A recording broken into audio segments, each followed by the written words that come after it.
Hello and good evening for this Wednesday, April 5th, 2023. Happy First Contact Day to the Star Trek fans, of course, too.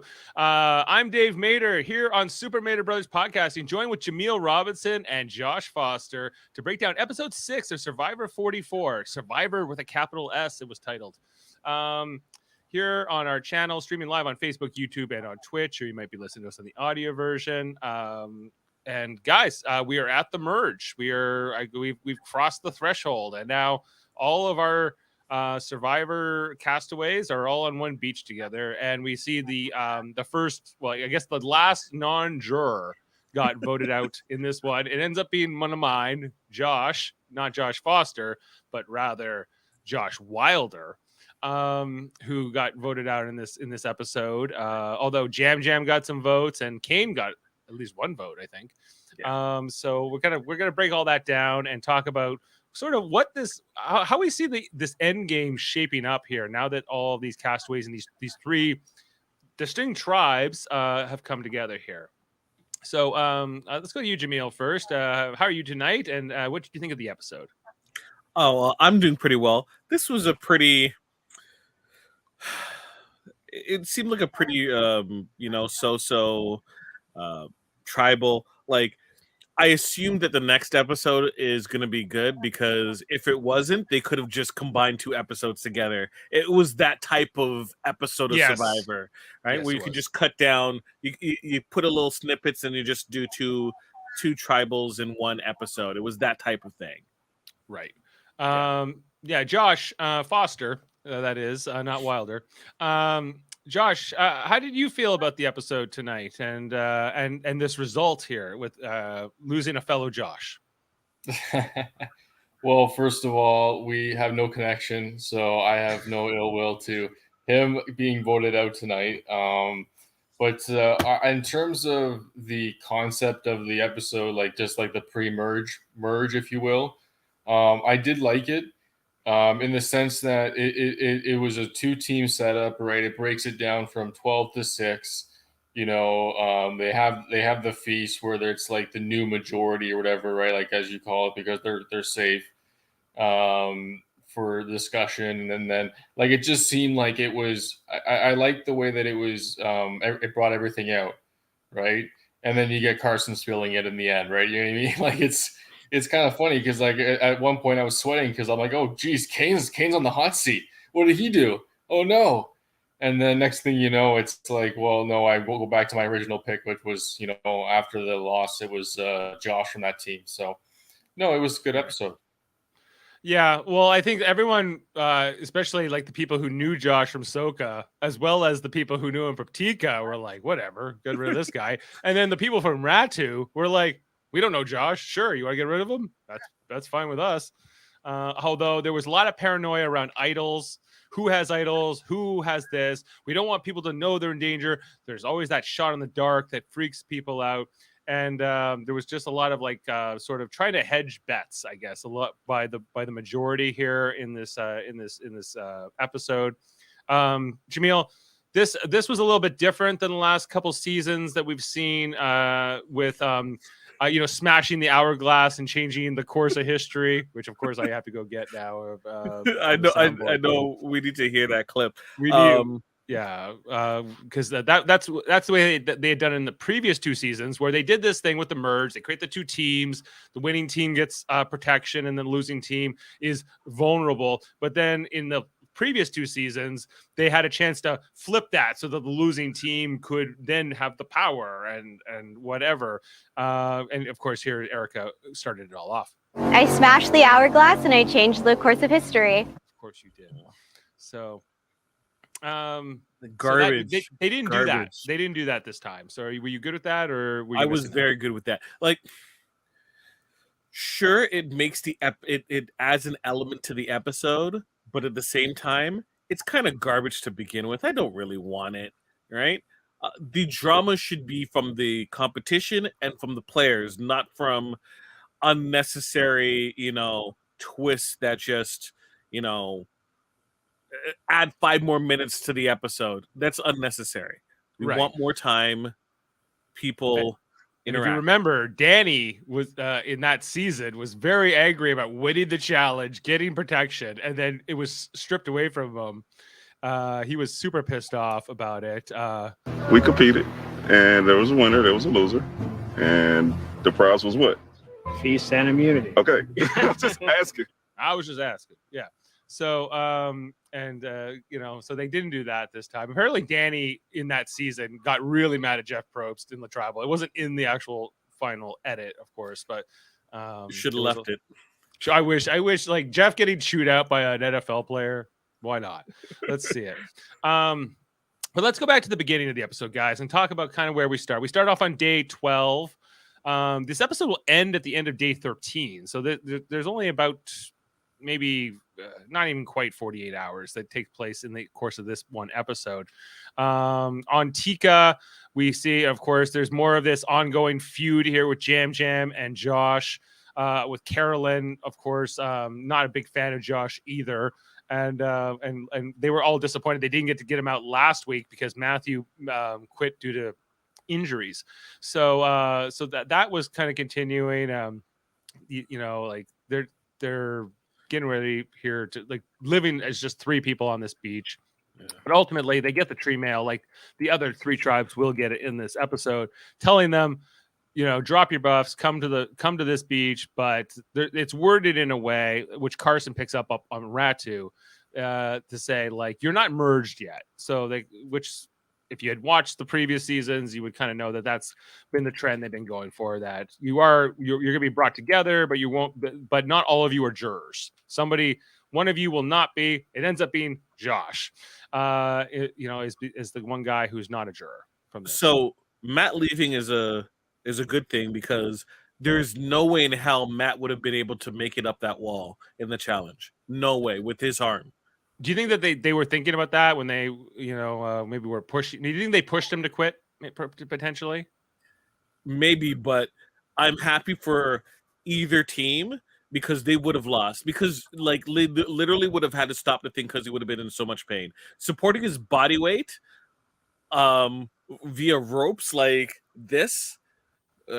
From that height, no way his arm's going to be able to manage that properly. Right. And so you were wondering why couldn't they have the tribal even though Matt quit? I think it's because they already had this challenge lined up that they wanted there to be 6 people on each side.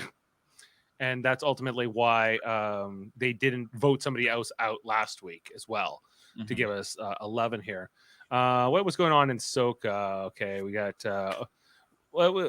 they got their tree mail. There was this was a little later in the episode, but Franny and Matt and all their showmans is going on. Of course, nobody knows. Nobody on Soka is gonna figure this out, guys. Like that they're a thing. Like they got to stop hanging out together. Really, it's gonna be. It's pretty evident. But he's such a goof. It's Matt. Matt is such a goof. Oh yeah, he's such a goof. Yeah, goober with a capital G, I would say. Back on Tika, they were getting ready to go. Ratu, I don't know. Most of this was kind of whatever. There was a couple like confessionals here and there about it's all going to be a new beach, but I thought most of this was kind of unexciting in some of this stuff. I don't know if you guys felt the same way, but Carson's overcomplicating it. Like he's thinking like 3-4 extra steps that don't need to happen. You know what I mean? Like he's really overthinking his position. And I think also today with the when we talk about the challenge, he shown when he was shown what is he. Well, yeah, he really showed off how good he was at that puzzle. That will come in the and and then we saw the clip where he cut away. I've been practicing this puzzle at home for years. I was like, if Jeff was here, he would hate this. I hate it on behalf of Jeff. I was like, wait, are you telling me the Survivor producers didn't like change the puzzle at all?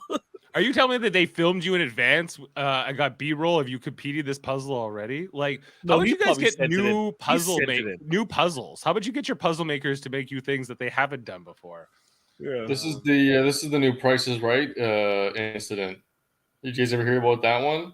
when they never changed the games for like 25 years or whatever it was, and someone learned all the prices. Yes. So they went on and it was like a Netflix kind of documentary, right? So Drew Carey was very upset. well, especially when Jeff Probst has this much control, it's like, why doesn't he say something, right? Like if he thinks, like, why does it have to be the same brand, right? Like, shouldn't he want the competitors to come on and they can be prepared to an extent, right? But like train their minds or train their bodies, but it should also be like the sequence of events in the challenge or the single event of endurance or whatever should be something that cannot be practiced at home.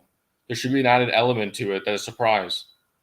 Yeah, I think you should have like a sense of what kind of general types of things you'll be doing, you know, like a slide puzzle. Like the puzzle slide could be puzzles different, right? But the strategy remains the same, right?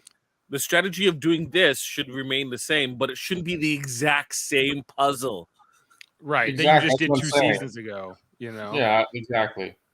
I agree, guys. Like, you know, and I think that because there's been a whole generation here of people who have grown up watching this, like from like maybe since they were like toddlers, you know, like this show has been out for 20 years. This is the 44th season, you know, like people are going to study it, you know, and get on here. And this is where I'm like, Carolyn is such like a great one to watch because she has none of that. She's not like coming in. She's coming in here almost like fresh and kind of like without these preconceptions, without these like notions. You even see it here in this merge vote. She's like, why don't we just vote out Josh? But everyone's worried about who has idols, who's going to do this, who's going to do that. I'm like, how about you just like, you know, because they can't stand for a second that they could go home on some kind of random weird vote.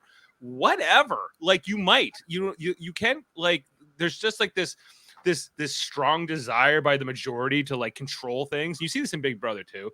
And I'm like, I guess it's just people at the end of the day by nature. Most people are not gamblers by nature. I think most people just want to play it safe or to kind of like have all their bases covered.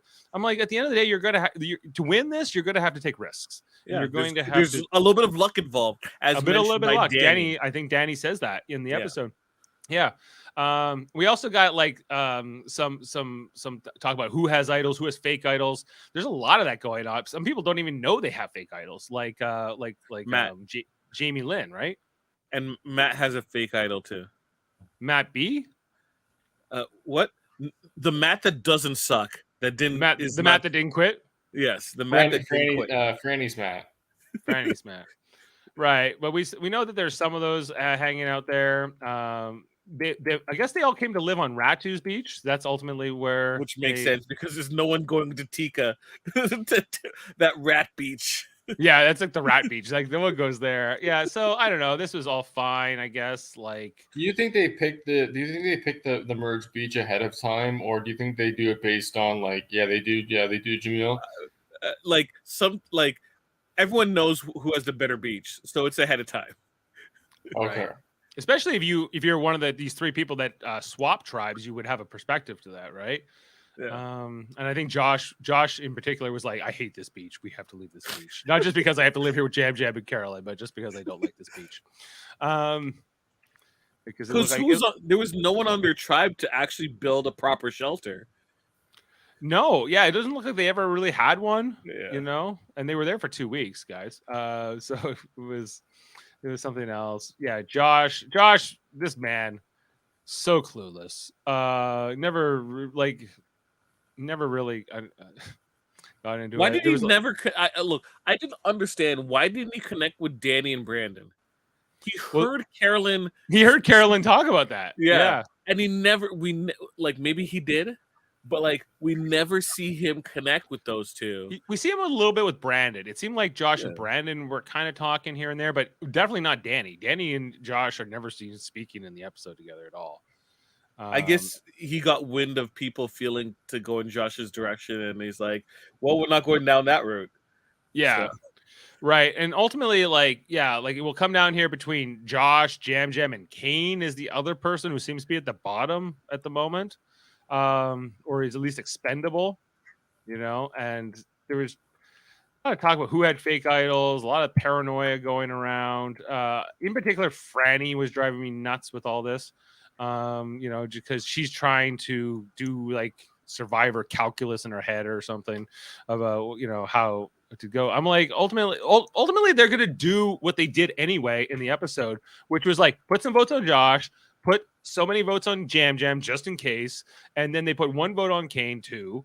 And it's almost like that's not even enough for them. It's like then, but they're like, but what happens if then all three of them have idols, and then there's a shot in the dark in the mix? Then you're screwed, and like you can't like worry. you're They three deserve and to go home. you have idol get in and you're screwed, right? That's how it goes.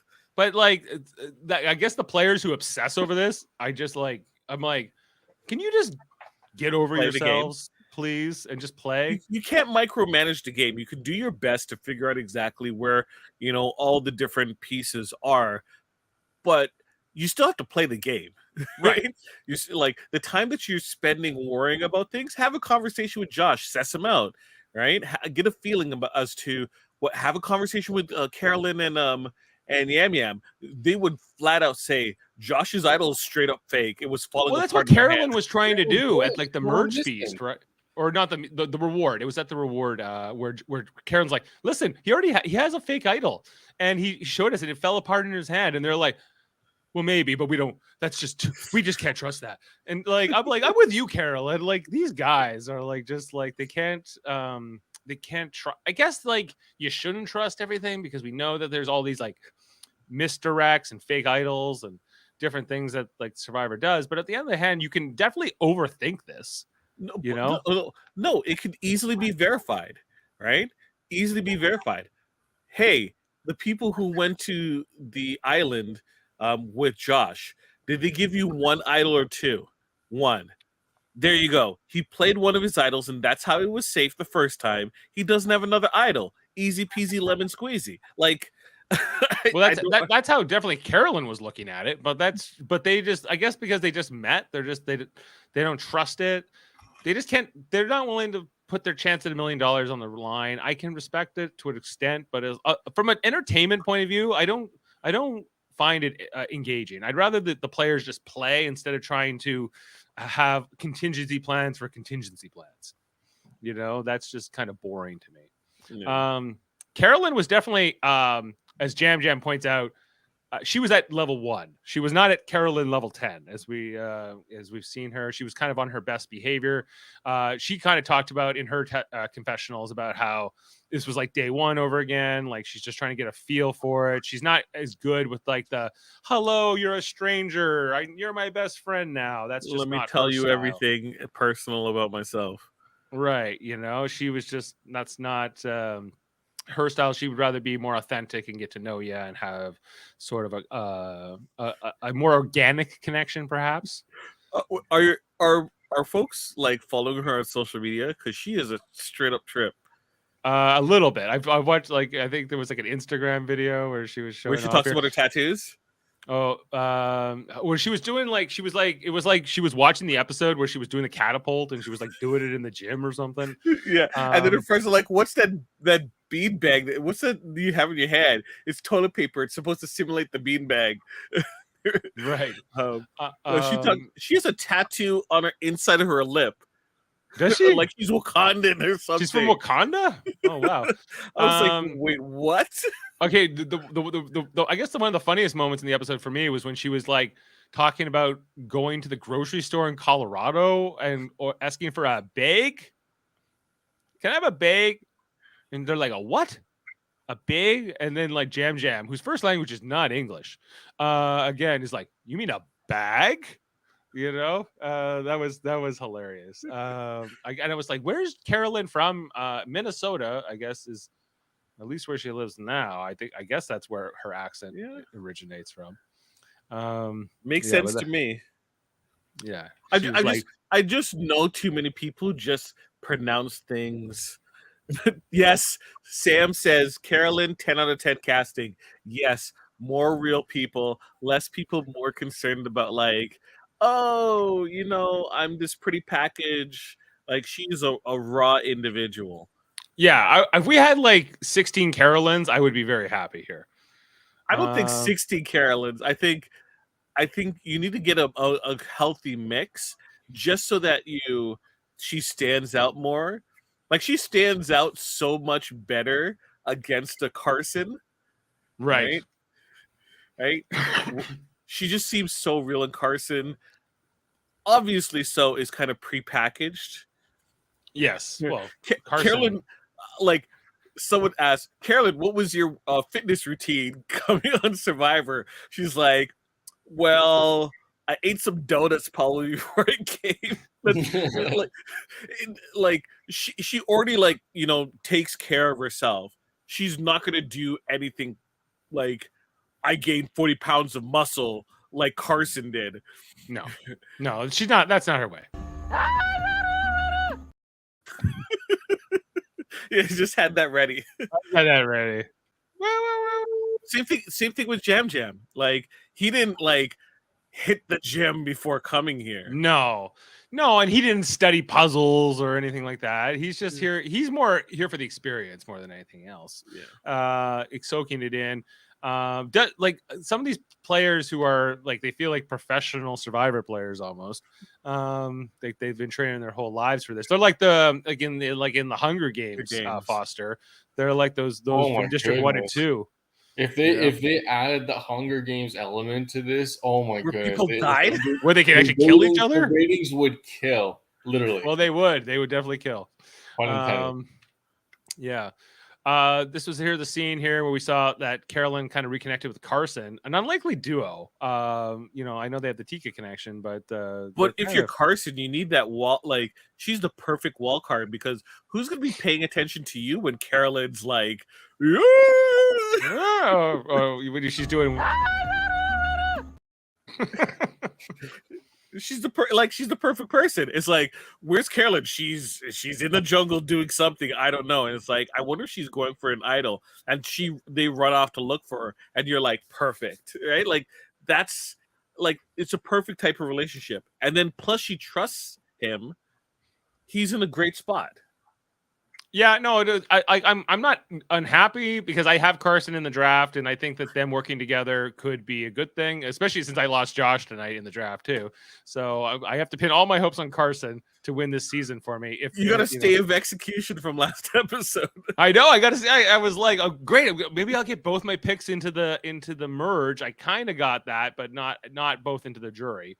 So yeah. But we see here like the Tika, like the original purple people, they say that they're going to work together. They're going to be the Three Stooges guys going forward. We'll see. We know that there's kind of there's some broken trust here between Jam Jam and Carolyn that I don't know it will ever truly be repaired. By the end of this game, but it might be necessity too. True. And plus, it's been a while since they voted together on the same page, so. Tonight would have done great for them in the grand scheme of things. Right. This whole stuff. No, you don't want to play that. Come on. Friggin' Franny and Matt. People must hear this. What does he say? If I win immunity, I'm not going to take you because I don't want people to reward know challenge that we're a thing. And oh my god, this guy, he seems nice, like a nice guy and everything, but you would like him if you met him in person. I think I would like more him in so real than life. A lot of the other people. Carson would get on your nerves, dude. You're right. I would probably enjoy Matt B's company, maybe more so than Carson in real life. But you would roll your eyes every time Matt says something dumb, right? And you're just like, oh, Matt, right? Like that's Matt, whereas Carson would be like correcting.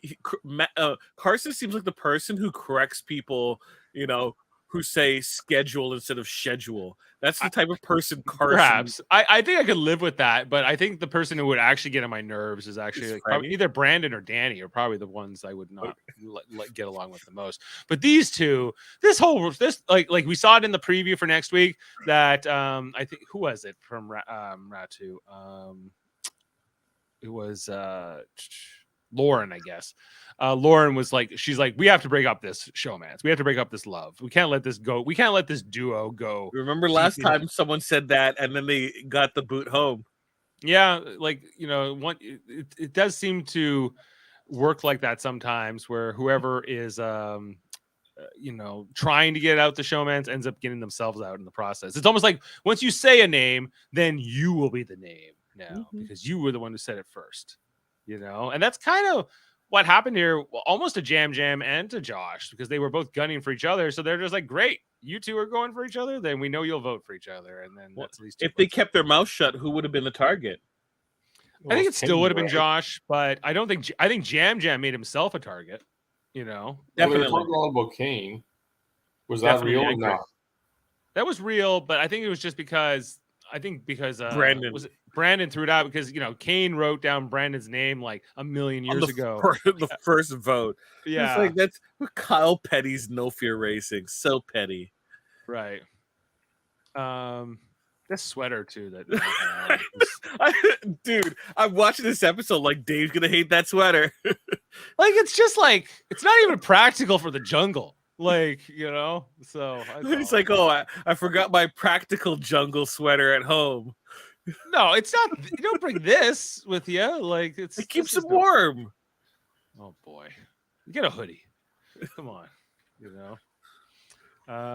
So anyway, more of these two. This went on for way too long. Okay, let's get to the challenge. Where we get the two teams, a purple and orange. Foster, you are our official challenge correspondent. Yes. How did you feel about this challenge? Well, let's start with the draw, shall we? Like it's sure. It's I on paper right away. First thing I thought and wrote down was purple looked better. I'm also happy that they just did the rock pull, because that would have been a lot more like just get it done, like figure it out, right? So, but anyways, so that was good. They did the rock pull a little bit. As the last two seasons they've done this, there's been an odd number of people. And so somebody got left out of a team and then whoever that person was, got to go with the winning six or team or whatever, but then lost that immunity actually once the hourglass was smashed or whatever. This was just way more straightforward and simple, and I was fine with it. And yeah, they did the challenge. We saw here they had to dig this big boulder out of the ground and then push it over these fairly difficult obstacles, I thought, and then climb up that wall at the end. So it wasn't a very long course, but it was not an easy thing to do at all. I say make it difficult. That's good. Exactly, and it looked like go back to those big balls. Those were some big balls they were playing with. They were the big balls. They were big balls. Thank you. And they were also they didn't look as heavy as they were. Right. Once they got it out of the ground and they were getting over that first obstacle, it was like looks a lot harder than it seemed, right? Because also there's nowhere to place your hands, right? It's gonna be I don't know how slippery it is, I don't know how coarse it is, but there was no way to leverage it. Like Danny pretty much bends his back to get underneath it, right, to lift it. And like Brandon has to lead the charge for the other team, right? So it did not look like an easy task at all. And then obviously they've got they got to stand on top of the balls, which is fine and everything, right? Like they kind of blocked them in, so they kind of made it easier for them. Carolyn almost gets run over twice. Yeah. Yeah. You didn't get a you gotta dig deep though. I was very disappointed. You gotta dig deep. Well, just for you, Jaemeel, I will give you one. You gotta dig deep. Deep. Yeah, but no. Then we come to the wall. How do you guys feel? I love the wall. How do you guys feel about the wall? Skipping ahead to the wall. They have the net there. The wall wasn't impossible, so I'm totally fine with the wall. I found it was the perfect height, and they had the net there. Everyone should have been able to at least do it, even with help. Watch Franny do it. Franny did it like with nothing. Boom. Right? She's right up there. But like for Jamie Lynn, this was very difficult. Yeah, there was no way. They would have had to lower it by probably 3 feet for everyone to at least get a shot at doing it without the net. It helps if you're tall for this, Oh, absolutely. And if you're Like it already was also interesting, like how everyone just went one at a time pretty much, and they were just pulling you up on purple. But then orange, like they had the buddy system, right, where they had two guys on the mesh or on the ladder, sorry, and they're helping people come up. Right. Yeah, we see here like they were doing more of a team effort to get up, and they actually get all their team members over this wall first, before purple does, even though purple will go on to win the challenge. But that's because they got this ace in the hole and Carson, who just can easily defeat this challenge. But yeah, but it mostly fell to Brandon to try to help get Jamie Lynn over, although it was a real team effort. Like I think on orange, I guess Jam was the one that had the hardest time on that team, but he got over before Jamie Lynn, and then Jamie Lynn like crying after the challenge, and like I could have done without that.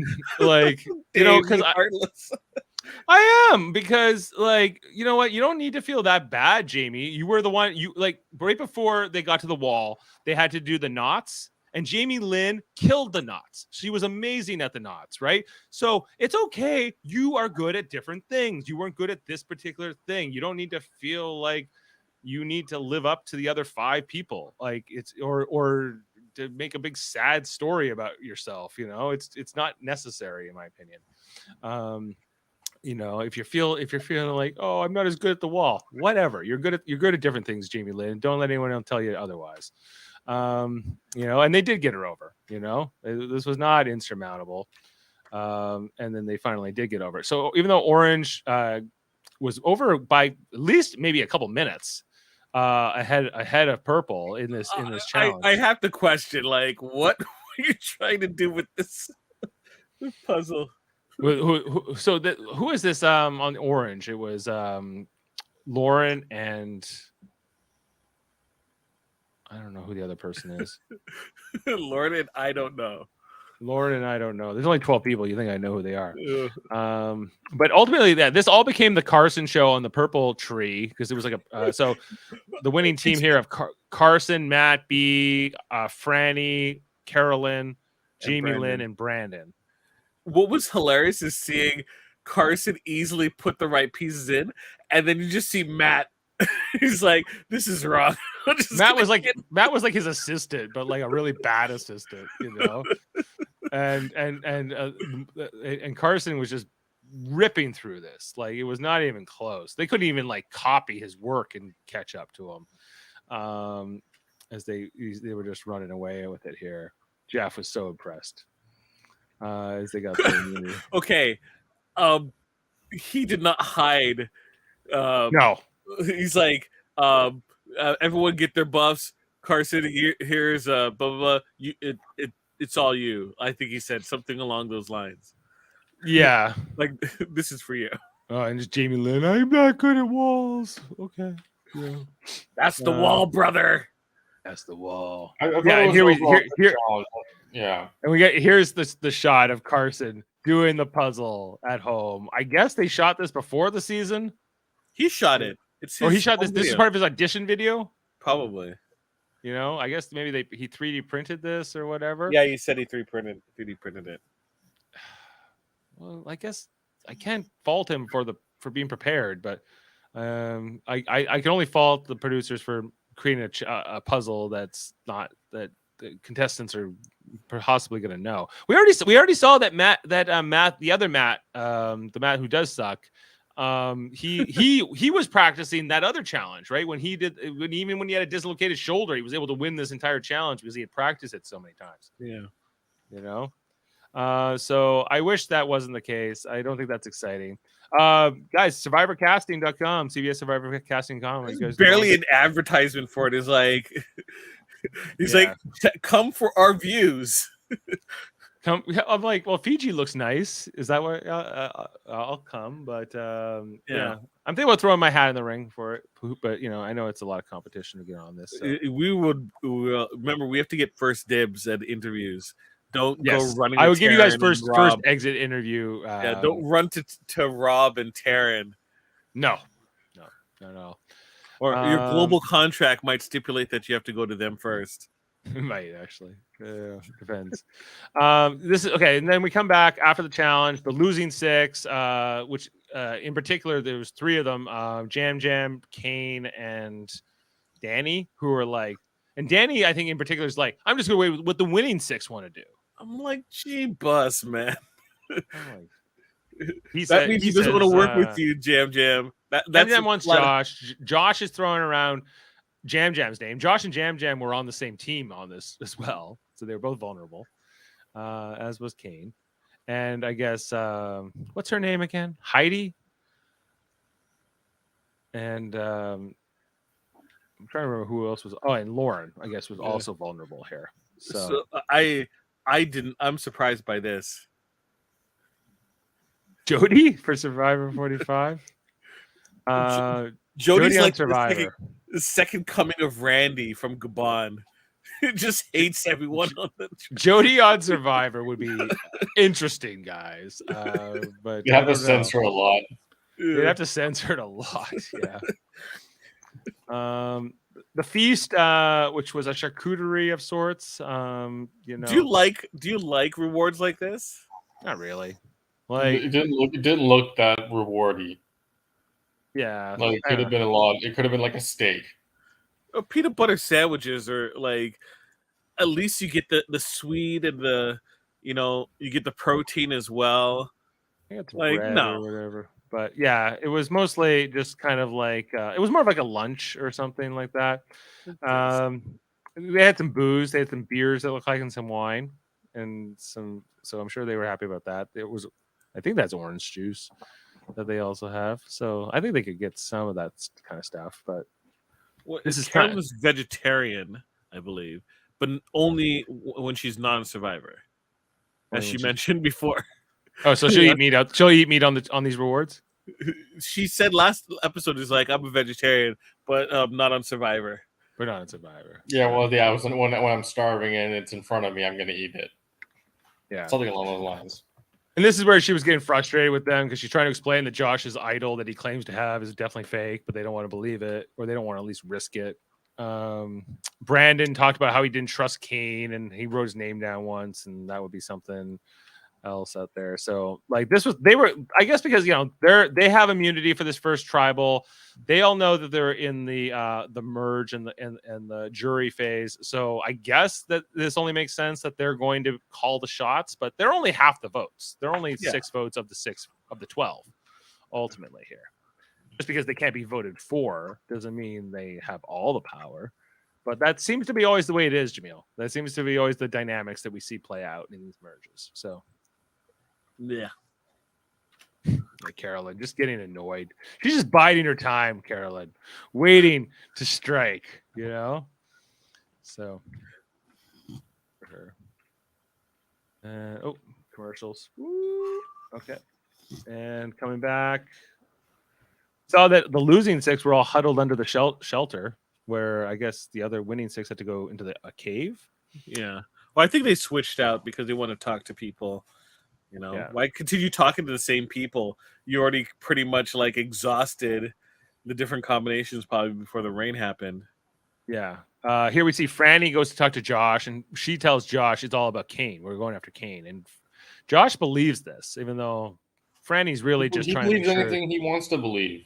He's in fairy tale land. Like he didn't think he thought Soka was on his side. He thought that, like his idols and fake idols and everything was like his master plan, and it was going to get him to you barely survive. I like this screen frame. Does that feel okay, Josh? Yeah. You want Yam? But I feel like if Jam and Josh could have found a way to work together, they could have been a powerful duo. But I don't think Josh was ever. Because we see here, they have this conversation where Josh tries to say, like, let's band together. Let's get out Kane, and then Jam in confessional's like, I don't want to get out Kane. I like Kane. I don't like you, Which makes sense because if you're Jam, right, you see exactly right through what Josh is trying to do. He just wants Jam to stop saying his name, right, so that he can,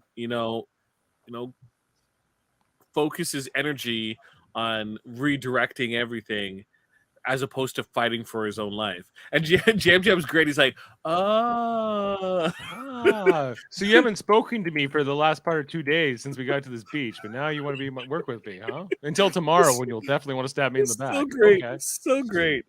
Yeah. Jam reads it perfectly. So great. Who is it that puts Kane? I think is it Jamie Lynn who tells Kane that he's kind of his name Carson. It's Carson who tells him because Carson likes Kane. Yeah. They're got the nerd alliance going on. Perhaps Matt B could be part of this nerd alliance. The nerd herd. The nerd herd. Yeah, not Jam.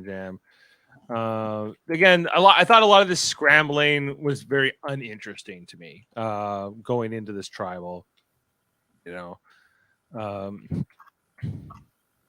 Kane was not thrilled. Carson said my name came up at the picnic. Brandon, is that true? Yeah, it's true. Brandon says.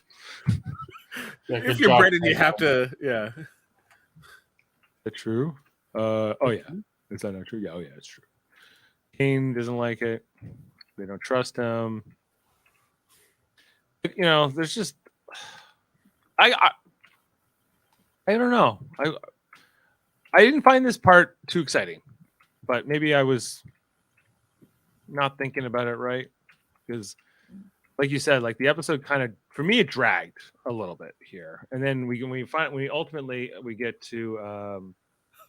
It's like what show are we on? Yeah, it is. It just felt like okay. Let's fast forward to like the actual tribal because this seems absolutely useless. It was, and they've been doing this for 40 seasons now. Who's it going to be? We have to kind of set up who's going to go, but we don't want to make it super obvious, so we don't want you to change the channel and go to something else. So we have to kind of keep this going. But I was like, can you just get on with the vote already? Like that's how I was feeling.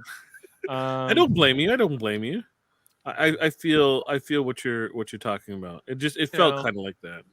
Like, Jeff trying to ask these questions. I thought like it was, I think also just because Carolyn has been so quiet this episode and Carolyn at Tribal and in her confessionals, I'm just like, man, the show's not as good when Carolyn's not talking.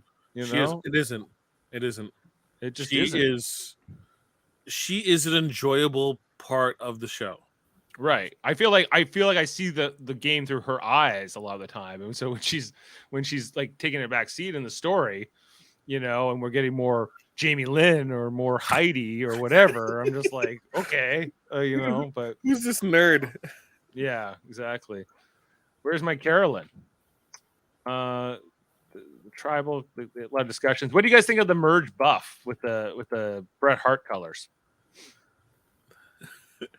I'll have to see it. I don't know if I'm gonna. I didn't get a buff from last season, so. I think I might wait till 45.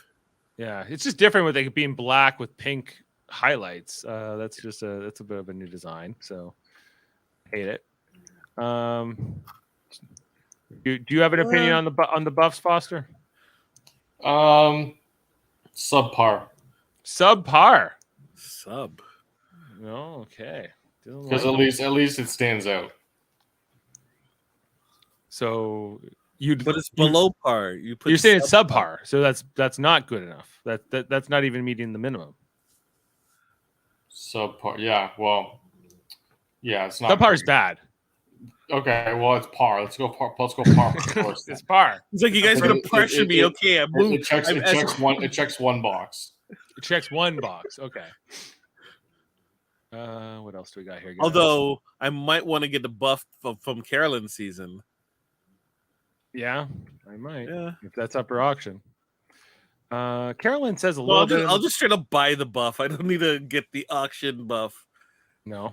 Yeah, it's like 44. I don't think anybody said anything in this tribal that was like wow, anything interesting. The only other thing, I think the thing we keep forgetting about sometimes is that Matt B doesn't have a vote, and he's just happy for a super majority. Does that expire now? That like he'll have his vote back? He finally had a tribal, so he'll have gets his vote back, right? Yeah, there he is. That's brutal. That you can go like so long without having your vote. Yeah, even though he didn't need it technically, but you know, it's like the fact that he was able to kind of survive in this without it, kind of incredible. Okay, ultimately, we see Josh is the one voted out here, and he was devastated, guys. Okay, bye. Okay, bye. Yeah, I don't even know if I got his torch being snuffed. Let's I just look didn't ahead. care. Let's just look ahead to the next episode and see if there's anything worth going through here. So we see that they're looking for some kind of an advantage. Kane was talking about Dungeons and Dragons or something. We see, the whole them being Franny and close Matt thing, together. and then that's Lauren, right? Lauren's just like, we have to. That's fair. Okay, so this is where I was interested to find out what your opinions are. The fact that people can get eliminated without the tribe having a say in thoughts. So what is that? Yeah, like they say that in the preview, so you could potentially like take a risk and get yourself out of the game, you know, without being voted out of the game. Is that what they're saying? Isn't it like didn't they have a challenge where if you were the first person eliminated, you would automatically have a vote striked against you or something like that? Maybe, yeah. I think like they did something like that last season, where if you were the first one out of the challenge, Yeah, you were definitely eligible to be voted out, maybe, or something or like something that. like it was something along those lines. So people did not want to get like people were trying hard, especially at the very beginning, Right. just so Yeah. that they weren't the first person. Yeah, because whatever it was, the first person out was going to be more vulnerable. So yeah, like that could be it. I think they did it 2 seasons in a row because the previous season they announced it and then the guy immediately falls. I think it was an endurance. He immediately falls and he's like, "Well, great." I think you get like a vote against you automatically. Right. Yeah, and I don't know. We saw there's some strange reactions there. Who knows if it's in context? And then Josh's little goodbye message here, guys, where he says, "I'm devastated. I thought I was making the merch." You were so close. The votes ultimately ended up being. Just want to quickly. So because he didn't make it to the merge or the jury, he goes home, right? Right. He doesn't even. Yeah, he's just done. Yeah. So the people who voted for Josh, he spends a little time in Ponderosa and then he's gone. Yeah, Carson, Danny, Franny, Heidi, and Jamie Yam Yam were the ones for Josh. Guys, Yeah. No hold problem. on. You got an emergency call. So, how are you feeling? We've now passed the halfway point of the season. Foster, how do you feel about this season so far? I think that it's like I didn't get to see last season's first half, but I heard it wasn't great. I like to think that this season's better than last season, even though I haven't seen it, in the sense that we've had not only encouragement from the a few characters that have kind of made it to the merge. Like I do think that there is value in characters outside of Carolyn and Jam Jam to be. Like, I do think there is value in Danny, because he does put effort into it, right? Like you see other people like Matt and Franny, right? Like they're doing the showmance, right? But it's part of the game, right? Like at least you're seeing participation in that sense, right? I don't like to see like the death stare by Lauren. Like you just like Lauren just always just looks at people and doesn't like communicate. Like everyone's like, "Who is she?" It's I like know. there's been 6 episodes, dude. The fact that we don't know you is not a good thing. Yeah, and well, it's Lauren is that one. No, the other one is Heidi, right? We just forgot her name, but it was no, like overall, like I said earlier, like I was sweating when Kane's name was brought up because he's my pick, my boy, he's my Canadian brother. But it's overall, I liked the challenge. The paranoia was too much, and like the indecisiveness by everyone was just too much. Like there should have been more like concrete, like confidence in most people. But it was above par. You got to realize that there's a group, an entire tribe, where they have not really done tribal as much as the other ones. So they're going to be very indecisive. This is the first time they're having an opportunity to prove their loyalty. So whenever that happens, there's a little bit of unease that occurs. So I think that's what we mostly saw in terms of why people were flip-flopping so much. Guys, should we have like a quick update on our draft? Sure, my people are still here, so I got no problem with that. Yeah. yeah. So, well, yeah, of course. Team Jaemeel or Samuel for life. Matt B and Lauren both made the merge there, and could be all right. Jeff still has Jamie Lynn. Jan, of course, is gone. Daryl still has Danny and Brandon, who were kind of quiet in this episode, especially Danny. So we'll see. They were broing out last time, and Carolyn was coming for them, but I guess that didn't happen because at least Brandon was safe this week, and there was no talk of trying to get Danny out here. Sean has Jam. Amanda's gone. Foster, you still have Kane and Carolyn, so you're looking all right. I am officially done here now. Well, no, I have Carson still, but Carson. But I don't know. We'll see. Josh is done. And then Jean has Franny and Heidi, which I think is not that bad of picks. I think watch Franny win, and people just complain about this season. It's like, why didn't you focus it on Franny more? And it's like Franny had a showman's the first half of the season that was very important, so that's what we focused on. I think imagine Heidi wins this season. Everyone's going, who the hell is Heidi? Is she on this show? Because I feel like Heidi in particular, and I think Lauren also have just been sort of invisible. I'm like, did I pick her? Oh, yes, I did. Okay. Well, yeah, you were given her because you had the first pick, so she was she was not picked at all. Just imagine Matt is the first pick in the season. Matt B. If you could do it again, would you have taken him first? The principle of the matter was more important to me than anything. So yes, I would definitely take him. I regret taking Josh with my first pick. I think Carson ended up, and this seems to be my pattern, is that my if I have two picks, my earlier pick tends to fizzle out, and my second pick tends to go a little further in the game. Even though I'm trying to pick somebody who I think will go far from the beginning, it just you can't always. There's just too much. Look, he has a strong resume that it's hard to ignore that with your gut. That's the tough. Yeah, I was looking at Josh. I'm like, oh yeah, he's a doctor. He's he looks like he's in shape and all these other things. But but his personality just that's the one thing that's the hardest thing to get a gauge on these people in the preseason. What they're really going to be like. Because sure, I can know what their pet peeves are and what their favorite food is or whatever, but that's not going to really tell me anything about how they're going to play. Exactly. I guess I would have taken Carolyn.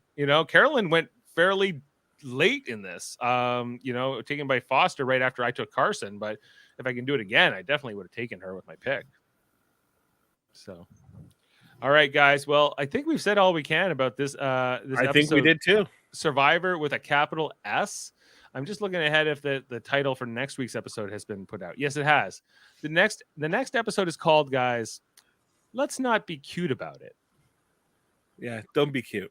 Don't be cute. We're not going to be cute about it next week, guys. Whatever the opposite of cute is, that's what we're going to be. And that's what Survivor's going to be. Push the cards in, go all in. The chips in, go all in. I feel like that. Who's going to say that line, Foster? Let's not be cute about it.